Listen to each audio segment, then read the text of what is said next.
Costco rotisserie chicken, the savior of weeknight dinners. This cheap and easy staple has been a Costco all-star for years, but you still might not know all the hacks, tips, and secrets behind how it's made and how you can use it. In fact, the chicken is so cheap, it doesn't seem like Costco could even make money selling them. And yet, Costco continues to sell them for $4.99, while their competitors have raised prices. Costco first began selling their $4.99 chicken in 2009, and it was an instant hit. Just a year later, Costco sold 51 million rotisserie chickens. And by 2017, that number was up to 87 million. Every year, millions of Americans reach for those golden Costco rotisserie chickens without asking a single question.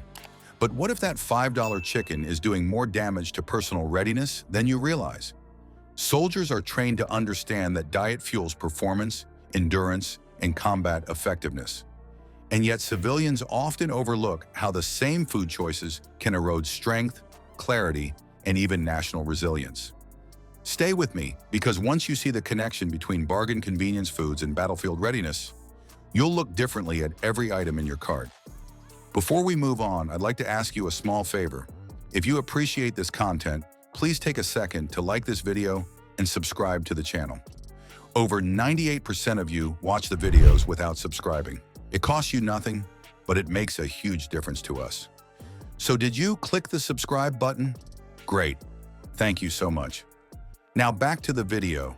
What if the same chicken that sits in your shopping cart was tipping the balance of combat readiness thousands of miles away? A hot, ready-to-eat bird turning on the rotisserie at Costco looks like the definition of convenience. It's cheap, well-seasoned, consistent, and always waiting by the checkout line like background decor. But that chicken isn't just dinner. It's the model of how America tries to produce food at maximum scale and minimum cost. Every year, tens of millions of them are sold, each representing a system that prioritizes speed and uniformity over almost everything else. Customers coming through the door looking for chicken, which is why Costco keeps their chickens all the way in the back of the store. Many other chains use the same strategy of luring customers into their stores with cheap, delicious chicken. While Costco isn't the only player in the rotisserie chicken game, they're taking steps to go above and beyond their competition. Since they started selling, they've invested in larger, high-efficiency ovens and containers made with less plastic. The centrally located state was chosen in part because of the large corn and soybean production there, which will save Costco on feed costs. That's important because they're going to have a lot of chickens to feed. That same system has consequences most shoppers never see, and those consequences aren't limited to civilian dinner plates. Think about what industrial poultry really means. To keep millions of birds alive long enough to reach market weight in a fraction of their natural lifespan, operators turn to antibiotics, growth enhancers, and chemical washes. For the buyer, none of that shows up on the label as clearly as calories or protein.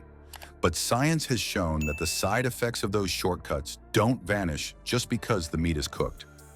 Uniform flavor and low price often mass feed additives, residues from processing, and contaminants introduced as part of industrial scale production.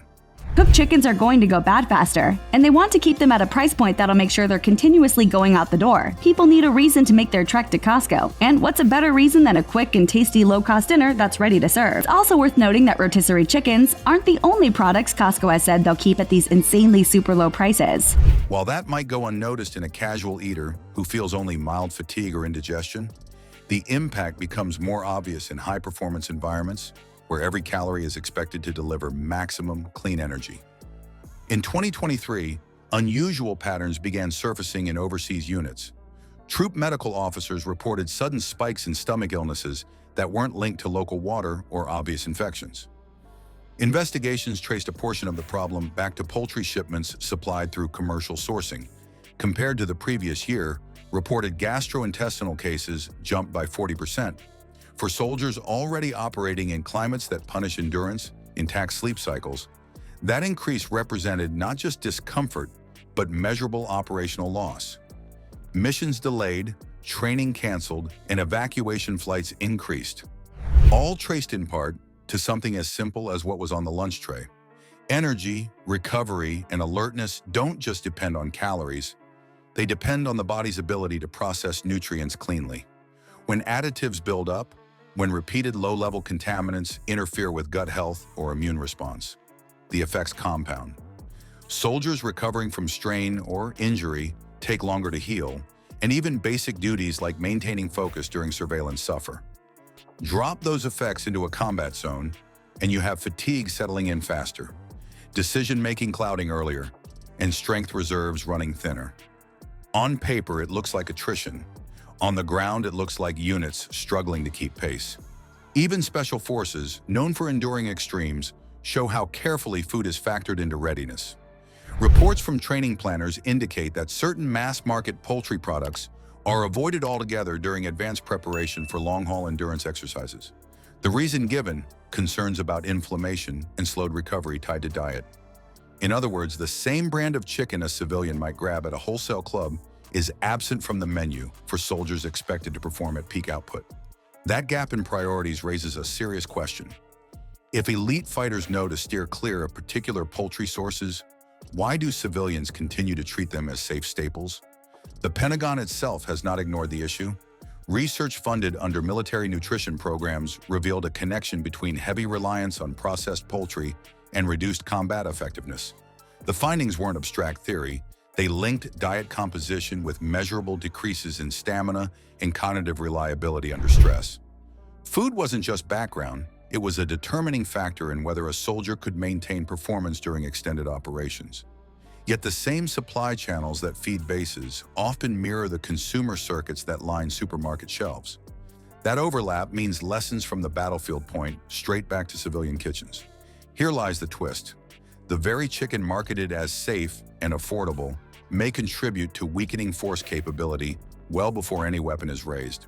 Viewed individually, one rotisserie purchase makes almost no difference, but multiply it by millions of households across the country, by bases consuming bulk stock, by families feeding children the same meat day after day, and suddenly the scale turns into a national security variable.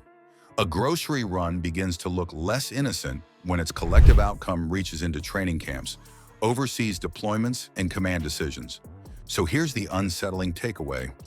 If one of the nation's cheapest comfort meals can ripple unseen into operational effectiveness, what about the rest of the bargains stacked ceiling high in big box aisles? What other everyday choices are bending America's strength without anyone noticing until it's too late? What a soldier eats in the field and what a family buys at a warehouse store may seem separate, yet both shape the same foundation of strength. Food determines stamina, recovery, and focus. It doesn't only influence health, it drives readiness.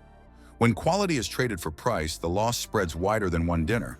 Before pulling that $5 chicken from the warmer, ask if it builds resilience or erodes it slowly over time. The battlefield starts at the dinner table, and America's edge abroad may rely less on weapons stockpiles than on what fills the plates inside its kitchens.